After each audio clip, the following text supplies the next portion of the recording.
All right, thank you all for the warm round of applause there. How many folks have been here all day? 1, 2, 3, good. Okay, so I don't feel as bad taking my full 10 minutes, or 8 minutes, rather.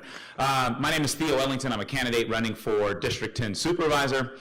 And I wanted to begin today just by acknowledging Silicon Valley and the tech industry as being a part of the solution. I think far too often in this city, we are quick to blame the tech industry for all of our problems, when in fact, the tech industry is a part of the solution. And I know that I am living proof. Just a stone's throw away from here, down in Bayview, Hunters Point, I have vivid memories growing up walking to middle school.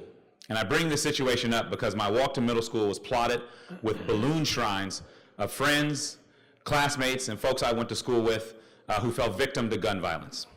And the only reason why I was able to veer in the opposite direction was because a technology company decided to come into my middle school and invest in education. I'll take that, thank you. And what happened was phenomenal. I took advantage of a film and video class, and I made a documentary then about the homelessness of San Francisco. And I was able to travel the world and see that in every other part of the world, in fact, in every other part of the city, that the conditions that folks were living in just a stone's throw away down in Bayview was not normal compared to the rest of the world. And it's been my duty and my responsibility to make sure that in every step of my career that I am fighting and speaking on behalf of my neighborhood and on behalf of District 10. I am the only candidate in the race with both public and private sector experience.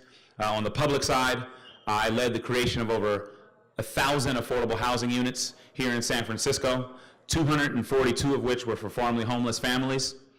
I also was a commissioner for the San Francisco Human Rights Commission. This is where I defended things like Sanctuary City and upheld San Francisco's anti-discrimination policies. On the private side, I was most recently the Director of Public Affairs for the Golden State Warriors, where I helped move the team over from Oakland to San Francisco, but also led the creation of over 3,000 good-paying jobs for San Franciscans. And in order for us to get out of this mess, I like to call it a mess, we need not only technology, but the private sector. The issues that are facing San Francisco are not, will not only be solved by the city and county of San Francisco. We need folks from the community to step up, we need our private sector partners to step up, and we also need the city to step up. We know the complex issues of San Francisco. The harsh reality is that every single one of these issues play themselves out, again, just a stone's throw away down in District 10. I'm going to throw a couple stats at you that will bring this sort of reality to life. Housing. How many folks think that it's expensive to live here in San Francisco, just by a show of hands? Everybody. If you wanted to buy a house 10 years ago in Bayview, the neighborhood I grew up in, $300,000. If you look on top of the hill, the opposite side of my district, we see homes going for $1.5 million. That's insane. Imagine if we had a technology, and our technology partners can come in and work with the city to solve this crisis.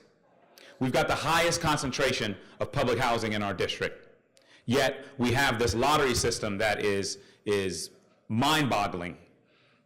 Imagine if tech came in to help us figure out this complicated lottery system, where if you were looking for a home, whether you're a teacher or a firefighter or a regular working class person, and you wanted to apply for public housing or affordable housing, instead of going to every single housing development to apply for housing and paying application fees, what if technology came in and solved that issue for us to make sure that we centralize the lottery system? Another stat I want to throw at you. Crime. We know property crime and car break-ins are a big issue. What if the police department decided to share its data with some of the technology companies? We know where the crime happens, we know how many crime happens, and we also know the districts in which these crimes happen. Imagine if we were able to disrupt that with technology. Imagine if we were able to share data between the city and some of our partners here in the private sector. This is what we need to do as a city. This is what we need to embrace. The last stat I want to throw at you is our education. If you are leaving middle school in Bayview, you have a 30% chance of reading at grade level. That is a shame in a 21st century city like San Francisco. And right now we ask the tech companies and we ask the private sector to throw $1 million at an issue and maybe teach a coding class or two. That doesn't go far enough. Imagine if we had direct pipelines from SFUSD to City College, which is now free, into the tech companies.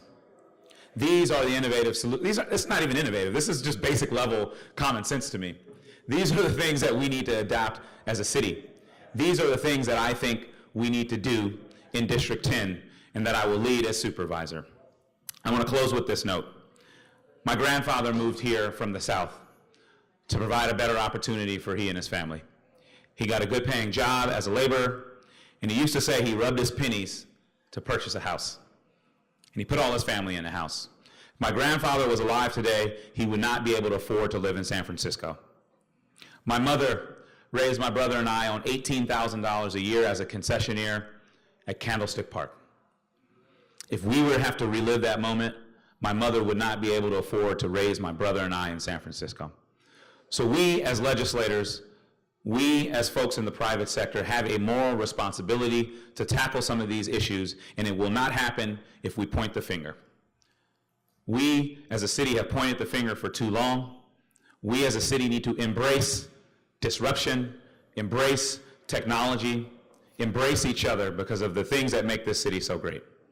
So I ask today for you to join Mayor London Breed, President of the Board of Supervisors Malia Cohen, firefighters, healthcare workers, and Democrats in supporting my campaign for District 10 Supervisor. Thank you all so much. My name is Theo Ellington, and I'm running for D10 Supervisor. Thank you.